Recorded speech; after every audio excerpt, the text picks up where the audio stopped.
Hey guys, so I had started filming this video on my computer and it was just lagging and I don't think I'm going to use the footage at all, so I'm going to start over. It's been a while since my hair has cooperated. No, it's been a while since I've filmed a video. I am aware of this fact. I had intended on filming a lot more than I actually did. Since my show ended, but circumstances get in the way. My dad was in Italy, so I was running his business, and I also have been working on building my own business, as well as studying for my ACSM, so I can add that to my certifications and my qualifications and everything. But topic of this video: do you need to work with a coach? Do I think that everyone needs to work with a coach? No. Do I think that you can be successful and like totally kill it without working with a coach? Yes, of course I do. Do I think that for some people, like, working with a coach is beneficial and can help further them in whatever their goals are? Absolutely. So, that being said, who doesn't need a coach? I would say people who are just looking to get a little bit healthier, a little more in shape. They don't have any specific performance goals or any specific physique goals. Those people can just kind of, ask advice from their friends, go to bodybuilding.com, watch YouTube videos, and kind of put together their own workouts and get advice on nutrition and stuff like that. I don't think that it's completely necessary for them to hire a coach. If they do want to hire a coach, by all means, go out, do that, go ahead. If they think that, if that's you and you think that that will help you just stay on track with whatever you're working towards, go ahead. I just don't think it is totally necessary to spend that money and all that stuff, because coaches can be expensive. I know, like, my prices personally are pretty good. I know some people where it'll be like the upwards of $300 to $400 a month. So, some people don't want to spend that, and I don't blame them. Who should work with a coach then? You might be asking yourself. It's like, Nikki, you've told me who shouldn't work with a coach. Who should work with a coach? I'm just talking to myself. I know, it's so bad. And my sunburn hurts, so I'm gonna move into the shade. I got sunburnt yesterday. But, oh, so much better. Okay, so who should work with a coach?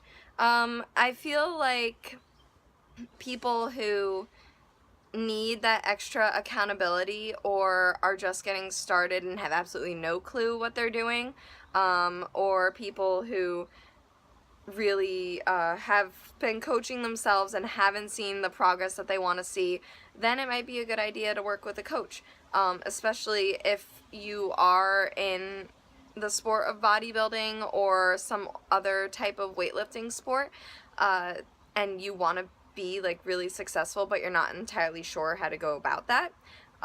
Very helpful to work with a coach. Actually, it's very helpful to work with a coach regardless for bodybuilding, because a lot of the times, especially during contest prep, it's hard to look at yourself with through an objective lens and see and be real with yourself, like, where am I falling short, where do I need to improve, and where are my strengths right now.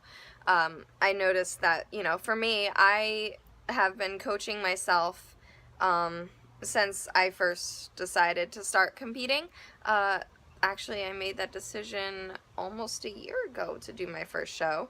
I decided the end of August 2015 that I was going to compete in November of 2015, and then I have done 3 shows total since then, including the November one, and I've coached myself nutrition and workouts for all of it. And I noticed after this off season, and after my last show, I was considering hiring a coach and working with a coach, just because, I wanted to really further myself with this, and I felt like I had gotten myself to whatever point I was going to get myself to without having an outside person looking at me and looking at what I was doing and making adjustments and everything. But after this past show that I did about a month ago in Philadelphia, I gained some weight after the show. Just because I wasn't eating like super low carb anymore, my muscles filled up with water again. I gained about, I guess, 4 or 5 pounds like that first like 2 weeks, and then after that nothing. No size gains, no weight gain. I wanted to streamline my workouts to kind of maximize or capitalize really on this off season, and I wanted to really build my glutes and everything. I'm going to rest my arms against the wall. I wanted to really build my glutes and work on building my arms to match my shoulders, because my shoulders are really developed from all the kettlebells I did, blah, blah, blah, blah, blah, blah, blah, blah, blah. But I wasn't really sure how to go about doing that, because my specialty has always been functional and strength training. My specialty is not hypertrophy training, although I am learning, and I intend to continue learning. What was I going to say? Yes, so I was still doing, so all through my prep and everything, I did German volume training on my big lifts, and then I just did all my other lifts in the 8 to 12 or the 12 to 15 rep ranges. But my workouts, my lifts were super long, and I was taking like very little rest in between, so it was a lot more of like an endurance cardio-based lift, rather, after my volume, I would start, my workouts with like my big lift, and I would do my German volume on that, and I would take the rest in between the sets, because it was heavyweight, and it was like 10 sets of each exercise. But for the rest of it, it was very, go, go, go, go, go. I did 12 to 15 exercises per workout, and, I wasn't maximally taxing my muscles, and it was more of an endurance workout, which isn't going to give me results. Now, my problem is, I will do research and I'll read everything, and it's like, okay, I compile these lists in my mind of all the best exercises and the best things to do and how to do them and everything, and then it's like I don't know how to filter it out and kind of streamline it so that I do get the benefits of it. And then what I end up doing is I want to do it all, and then I end up doing too much, and then I don't get any results.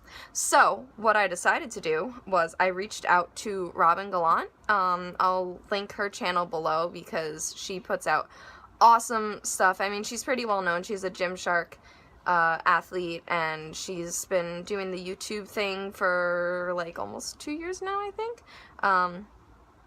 She's super sweet, and I reached out to her because her website said that her coaching was closed, and to check back in June, and it's now July, and I was like, hey Robin, I know you said on your site that coaching is closed and to check back in June, but it's July, and I was wondering if you had any spots open, and she literally took on me and one other client. So I am now working with Robin, and I am 1 week into my programming, and I absolutely love it.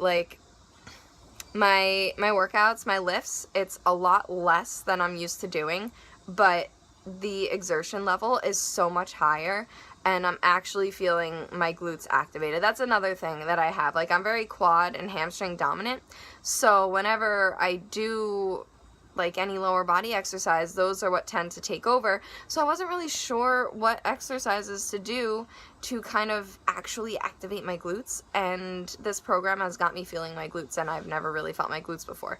But anyway, that is all about me and my programming.